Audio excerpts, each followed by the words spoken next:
इसके पहले भी खड़े थे, आप सबको पता है। लेकिन मैं इस आदिवासी समाज की दुर्दशा उसको देखकर हमेशा मेरा मन व्यथित होता है। तो मैंने एक निष्कर्ष निकाला, इस नतीजे पे पहुंचा कि आप जैसी बहादुर कौम, आप जैसी कामकाज करने वाली कौम, आप जैसी परिश्रमी कौम आज तक इतना पीछे क्यों है। उसका सिर्फ एक ही कारण है कि आपके पास कोई रहबर नहीं है, आपके पास कोई नेता नहीं है जो आपको एक साथ संगठित कर सके। अगर आप संगठित हो जाते हैं तो ये पूरा इलाका आपका था, आपका है, आपका रहेगा, आपको कोई यहाँ से मिला नहीं।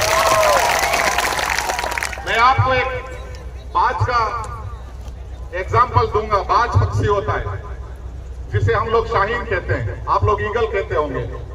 उसके कंधे पे एक रेवेन नाम का छोटा सा पक्षी बैठ जाता है। वो बाज उसके साथ लड़ाई झगड़ा नहीं करता है, वो बाज अपनी उड़ान को ऊपर उठाता है और जैसे जैसे उसकी उड़ान ऊपर उठती है वैसे वैसे ऑक्सीजन लेवल कम होता जाता है। वो रेवेन पक्षी अपने आप ही वहां से कूद जाता है, अपनी जान बचा के भाग जाता है। इसी तरह से आप लोग भी अपनी उड़ान को ऊंची उठाओ और इतनी ऊंची उठाओ कि जो लोग आपको गिराना चाहते हैं, जो लोग आपको धोखा देना चाहते हैं, वो खुद ही भाग खड़े हों। तो इसके लिए सबसे पहले आपको शिक्षा पे जोर देना पड़ेगा, क्योंकि आप लोग सिर्फ एक जगह पिछड़ गए। आप शिक्षित परिवार बहुत कम है आप में। पुराने जमाने में तो कोई पढ़ता ही नहीं था। आजकल भी जो पढ़ते हैं वो सरकारी स्कूलों में पढ़ते हैं और सरकारी स्कूलों की हालत आपको पता है। या तो इस पूरे भील प्रदेश की जब भी आप मांग करो, सबसे पहली मांग करो कि यहाँ से जो प्राइवेट स्कूल हैं उन स्कूलों को आप लोग खत्म करो। जब तक आप सरकारी स्कूलों नहीं करोगे,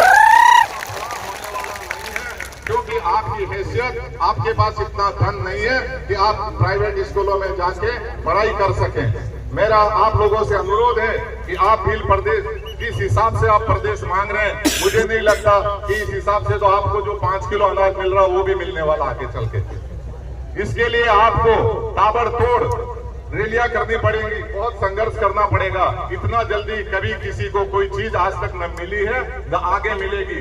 और हमने, अगर हम मुसलमानों की बात करें तो हमने इस प्रदेश को, इस क्षेत्र को बचाने के लिए 1574 दोपहर की 23 जून की दोपहरी में आपके साथ कंधे से कंधा लड़ा के 1000 हमारे मुसलमान उस हल्दी घाटी के पीले मिट्टी को लाल किया था। ये इतिहास गवाह है। और वर्षों से हमारे नाम से इस पूरे क्षेत्र में एक बहादुरी का इनाम दिया जाता था, जो हम पठानों के नाम, हकीम कांसूर के नाम से दिया जाता था। लेकिन आजकल इन सरकारों ने वो इनाम भी बंद कर दिया, तो हमें दबाया गया। लेकिन हम अपनी जगह पे बैठ चुके हैं, हमें अब आवश्यकता नहीं है। हमने अपनी मेहनत और मजदूरी से हम आगे बढ़ने की कोशिश कर रहे हैं। लेकिन आपको ये क्षेत्र पूरा आपका है, आपको एकजुटता दिखानी होगी, वरना आप आगे नहीं बढ़ पाओगे। मैं 4 शब्द कहूंगा जो हमेशा कहता हूं, न हम सफर न किसी हम नसी से निकलेगा, न हम सफर न किसी हम नसी से निकलेगा। ये हमारे पांव का कांटा है, हम ही से निकलेगा। ये जो तकलीफें हैं, ये जो दुख हैं, ये आपके हैं। आपकी मेहनत से ये खत्म होगा, आपकी एकजुटता से खत्म होगा। आपकी एकता को मैं सलाम करता हूँ। आप बहुत एकजुट हो रहे हैं और आगे भी होंगे। इस बात का सबूत अभी इस इलेक्शन में दिया। आपने पूरे 10 लाख वोट दिए, इससे ये तो साबित हो गया कि आप एक हो गए हैं। लेकिन अभी बहुत जरूरत है आप लोगों को आगे अपने लिए काम करने की। और जहां तक हमारा सवाल है, मुसलमान आपके साथ कंधे से कंधा मिला के चल रहा है, तन मन धन, जहां भी हमारी जरूरत पड़ेगी हम आपके साथ हैं। जय भील प्रदेश, जय आदिवासी, जोहार सलाम आप सबको एक बार।